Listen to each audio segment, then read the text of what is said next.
Alright, here we go. What is up, guys? This is We Love Gaming, and today we are reacting to Game Theory: How Mega Man Doomed Humanity. I've never played Mega Man. I've never really gotten into it. However, I found out recently that my recently isn't just now when I said I was going to react to this video, that apparently we have the games. So, I guess I'm gonna play them. Alright, let's get into this. Like and subscribe, please. Hello, Internet! Oh, and if you like this content, Welcome to Game Theory. Whether it's work, school, or just a tough day, you can always count on us to be the mental E-tank that keeps your energy maxed out. Today we're going old school to talk about a franchise that no one cares about, least of all Capcom themselves. Well, least of all might be an exaggeration. Probably the entity that cares the least about this franchise is the YouTube algorithm. Ain't nobody seeing this video. Anyway, today we're talking about Lego Man, or more specifically, his villain, Dr. Wily. Dr. Wily. Dr. Wily. Dr. Wily. Sure, whatever he said. But today we're not covering the usual Dr. Wily is actually the hero of these games, in part because I already did that theory. No, friends, far from it. Today, it's my goal to convince you that despite... If you want me to react to that video, just leave a like and a comment saying react to why Dr. Wily is the hero. And I'll know what that means. Being beaten over and over and over and over and over again in this franchise, Wily is the one that ultimately comes out on top. In the Mega Man series, you lose. The bad guy wins, and humanity suffers big time. Ladies, gentlemen, and beloved household. If you get beaten over and over and you continuously lose, how do you get on top? How do you win if you just continuously lose? I mean, I understand you can learn from your mistakes and you can alter it, but even again, I have no knowledge of Mega Man whatsoever. So I might be sounding like a giant idiot right here. Yeah, so I might just sound like an idiot, but I don't know.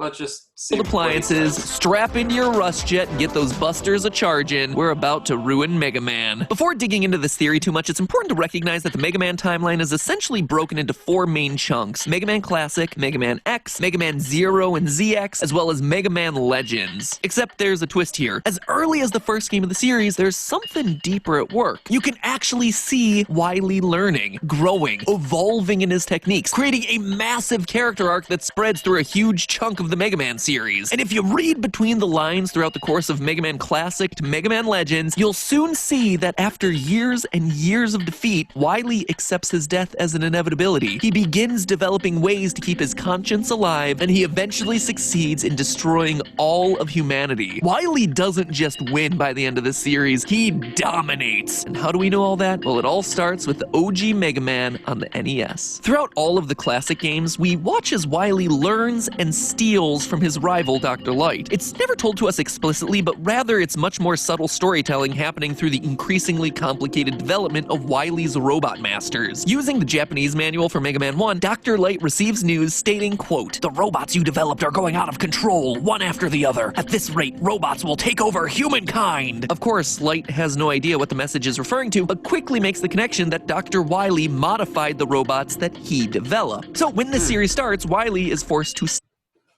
Thief. Really?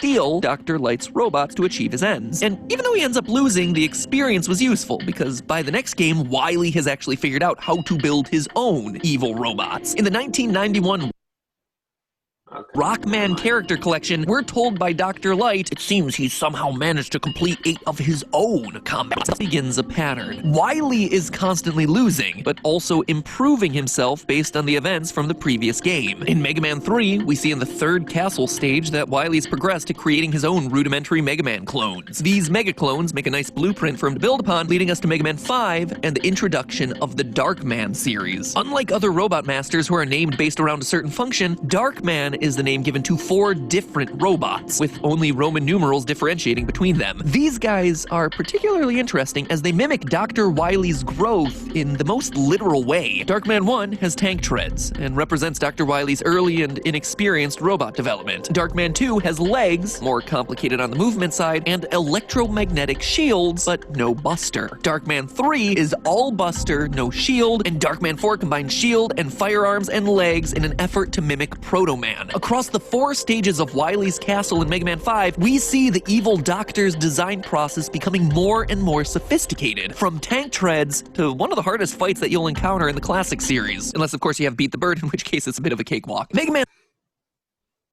Let me check something quick. Alright. Okay, good. So, he's learning. That is... I guess, yeah, that's kind of big. However, even still... How... Well, if he's able to create clones of the character you play as, that is going to be difficult to beat. So I can see where he's going with this. And 7, though, is where we see all of this learning come together as he reveals his version of Mega Man and Rush, the robots, bass, and treble. Mega Man 7 is also noteworthy because this is where we start to see the Doctor's changing mindset. Up until this point in the series, he's only been focused on creating the strongest robot. But this time is the first time that we see Wily truly create a failsafe in the event that his plans crumble. At the end of 6, Wily is jailed, but expecting this, he programs his lab to boot up and push out 4 robot masters in the event that it's left undisturbed for 6 months. And this becomes a staple from this point forward in the series. Wily has backup plans. He stops building for the now, and he starts building for the future. Now, I'm no doctor, but to me this seems like the kind of shift in behavior from someone that's beginning to realize that they don't have forever to reach their ambitions. Following Mega Man 8... Must recover all the energy immediately, Mega Man. We have the fan-named Mega Man 8.5, or Mega Man and Bass, a lesser-known Mega Man title that stayed in Japan until the release of it on the Game Boy Advance in 2003. In this game, we see 2 major events, Bass rebelling against Wily, and Wily brainwashing his own creations, which should be redundant, right? Why brainwash the things that you yourself are creating? But Bass's betrayal in this game shows us exactly why Wily's pursuing this. Wily is learning that robots, to be truly powerful, have to have free will, but that free will comes at a cost, them turning on you. As such, he needs to either A, get robots to willingly follow him, or B, assert his own will in more subtle, underhanded ways. And in the next few games, we see exactly that. In Mega Man 9, he targets robots that are slated for termination, and what he tells them isn't unlike the way that he sees the world himself. Quote, "You work hard for humans, and then they destroy you when you're no longer needed. Just because you reach some arbitrary expiration date doesn't mean you should be scrapped." And the robots are convinced. They willingly follow him. The plan doesn't work, of course, but it's interesting because it reflects Wily's mindset at this point. Like we said, he's planning for the future. He knows that he won't be around forever, just like the aging robots. And so his focus is about what's coming next, prolonging his own life. Which segues to Mega Man 10 and Wily's most important scheme in all of the classic franchise, the creation of the Robo-Enza virus. At first, symptoms of this virus are pretty much what you'd expect from a robot version of the flu. But after a few months, the infected robots become dangerous, with the following text displayed on screen. The infected robots turn violent and attempt to take over the world. Violence? Okay, that's fine, I would expect that, but take over the world? It's a very specific behavior. There's only one person in all of the Mega Man series so far that's expressed interest in this sort of goal. One! What we see with Robo-Enza is a prototype Wily virus, a way to preserve his life's goal, a way to preserve a piece of himself after he dies. But it needs more development. After he's defeated in Mega Man 11, the latest game in the series and likely the last time that we see these characters alive, he makes the oddly bold claim, "My plans have only just begun." He's got something else in the works. Which brings us to the X series, where everyone in the classic series has long since passed away. So what was Wily's ace in the hole here? Well, since the early 90s, it's been theorized that Zero, the super advanced red robot with a laser sword, was a Wily creation. A robot designed to be the perfect Mega Man killer. There was even this incredibly fun fan game named Mega Man Unlimited that bridged the gap in the story, showing Zero as Wily's final and most prized and most violent work, the culmination of all his experiences up to that point. Now, none of this was ever officially stated, especially in the games, but it was always very, very heavily implied. And finally, 2 years ago, during Rockman Unite, a 30th For over 75 that's a years, people have shame. saved money with Geico. Sorry. From the top. For over 75 years, yeah. I know that, technically speaking, I shouldn't even show this side, Keep it together. but I think we should. So, tell me in the comments, how has your day been? How was your quarantine? And of course, there's another one. My day was pretty good. I hope you guys had a good day. And now let's get 50th back to it. anniversary event celebrating the franchise, we were given a look at an official design document from Mega Man X1 way back in 1993, confirming that Capcom intended all of this from the start. Zero is Wily's robot.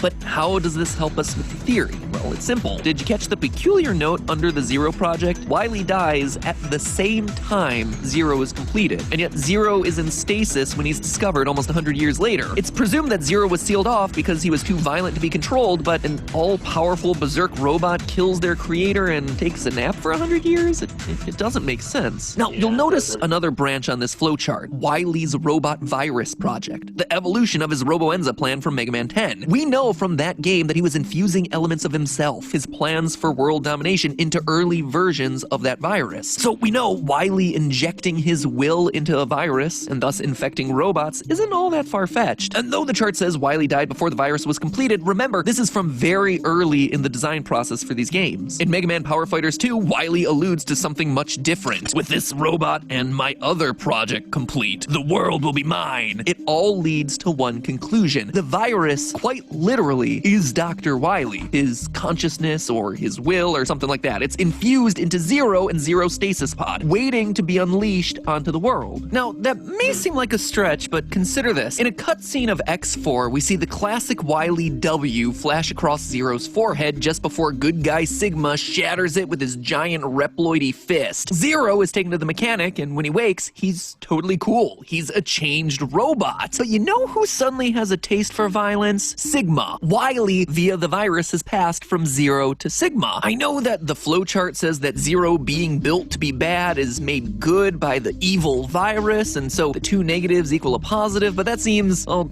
it seems kinda dumb. If that were truly the case, then why would the switch from bad to good in Zero happen with Sigma smashing the crystal on his head, the housing point of the Wily virus? And likewise, why would Sigma, the good guy, suddenly become the big bad shortly after this moment? It's as though the Wily consciousness is transferred between these two robots, or that Zero housed a more concentrated version of the Wily virus that got passed on to Sigma. And This is making a lot of sense. yes, as an aside, I know in Mega Man X5, Sigma alludes to meeting an old man that's likely Wily, but that wouldn't make sense with anything else established elsewhere in the series, and is more likely him either referring to visions of Wily or potentially our next big villain of Dr. Wile. Anyway, from there, the virus comes to be known by many names and evolves throughout the X series, from the Maverick virus to the Sigma virus to the Zero virus, but in reality, it was always Wily's virus. For further proof, just look at Sigma's behavior once he gets infected. In X2, Sigma attempts to rebuild Zero, who's good now, to fight against X. He's reprogramming a good robot to join the bad guys. Sounds exactly like what Wily did back in Mega Man 1. In Mega Man X3, Dr. Doppler's the main bad guy, only to be revealed later that he was being manipulated by Sigma. It's a direct parallel to Wily's plan with Dr. Cossack in Mega Man 4. Sigma, throughout the series, is recycling Wily's old plans, as if he's the same guy playing by the same old playbook. But okay, in this theory I promise to show that Wily wins. How does that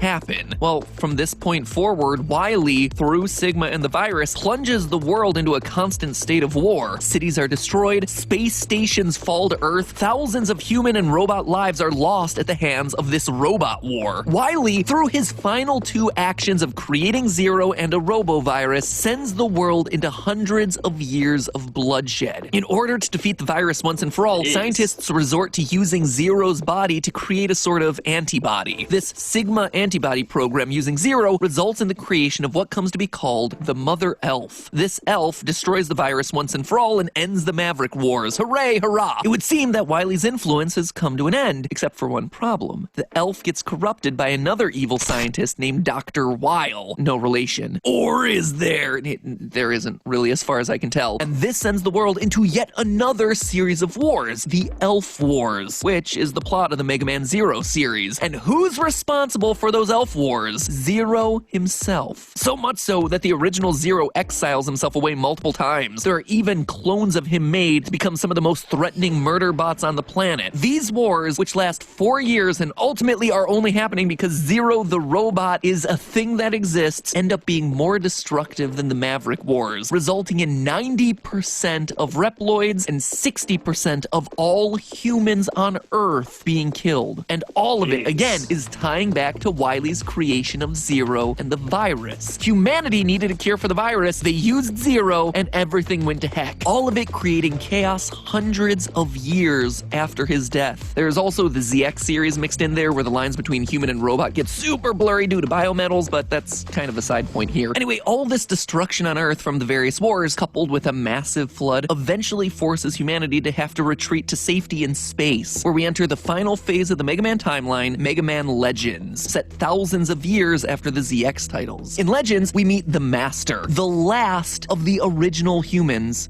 Do not forget, the Master is the only true human remaining. Beyond him, every other human in existence is either dead or has been fused together with biometal robot parts to create what are known as carbons. We eventually watch as the Master dies, meaning that the final, purely human character in this universe is dead. That leads us to the main choice of the game, the one Mega Man is tasked with in the ending of Legends 2. Does Mega Man allow carbons to continue living and leave humanity dead, or does he activate a system that eliminates all carbons so humanity can be reborn once more? The carbon reinitialization program was meant to be run only after the Master and all other humans had died. It uses their genetic codes to clone new humans. Mega Man decides to fulfill his Master's wishes and let the carbons live. And with that, humanity is, and remains, completely extinguished. By the end of the Mega Man timeline, the last human has died, and there are no plans for recovery. Thanks to the actions of Wily, the human race is extinct. It took him over 3,000 years to do it, but he won. And it was all because the Robot Institute of Technology chose to go with Dr. Light rather than Dr. Wily's proposal. Talk about a butterfly effect, huh? From petty squabbles and stealing robots to turning himself into a freaking virus that prompts multiple wars, the extermination of millions, and the human race having to evacuate into space where they eventually die out. Without this feud between Dr. Light and Dr. Wily in college, none of it would have happened. The conflict between the two doctors ignited the beginning of the end. Wily's final solution of making Zero and the virus had ripple effects that were felt thousands of years after his death. Just goes to show that in the end, despite everything Dr. Light did to keep Wily's evil at bay, it only prolonged the inevitable. Quite frankly, only made things worse. Dr. Wily's plan at the end of Mega Man 11 really was the ticket for a one-way trip to extinction. And to rub it in even more, Mega Man Legends 2 ends with Mega Man stuck in space with no way to get home. So he even succeeds in taking the blue bomber out of the equation. Talk about killing two birds with one stone. So theorists, do yourself a favor and keep all that in mind the next time you and your overeager friend are applying for research grants. Step on their toes too much and they just might end up destroying the human race. But hey, that's just a theory. A game theory. Thanks for watching. Ooh, and if you want to see some really old cringy content, we've only actually done one other episode on Mega Man. If you want to watch that one, it's old. I haven't watched it in a long time, so I make no promises, but it's there. It's linked on screen. Alright. I hope you enjoyed the video. Again, comment if you want me to watch this one here. Like, subscribe, and I'll see you in the next video.